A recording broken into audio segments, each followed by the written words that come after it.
Minu nimi on Nikita Izmailov ja täna me oleme Viimsis Pärnamäe külas selleks, et näidata teile üks uus maja, mis tuleb müüki. Läheme vaatama. Tere tulemast!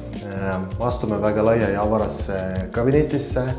Siit ei pea kohe edasi maja minema, vaid saab liituda kohe kabinetti.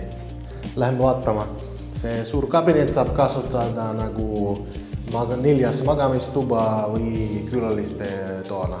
See on meil selle maja süda, eluruum koos köögiga, 5-meetrilised laed.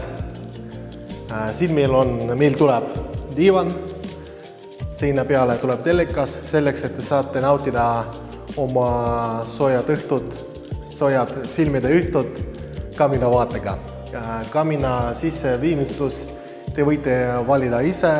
Me seda paigaldame, sellepärast, et kõigil on erinevad maitsed. Meil on tumedad plaadid, helidad plaadid.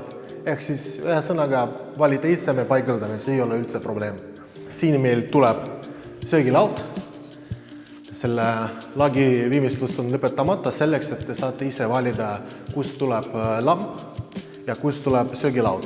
Te valite kohta ja siis me selle lagi viimistlus me paneme. See ka ei ole suur probleem.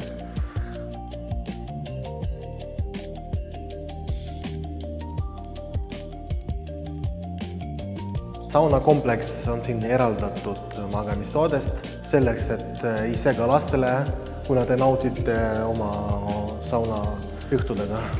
Me liigume magamistubade tsooni. Siin on meil suur garderoob number 1. Siin on meil tehnoruum koos garaažiga ja siis duširuum koos WC-ga, 2 laste magamistoad ning master bedroom koos oma walk-in garderoobiga.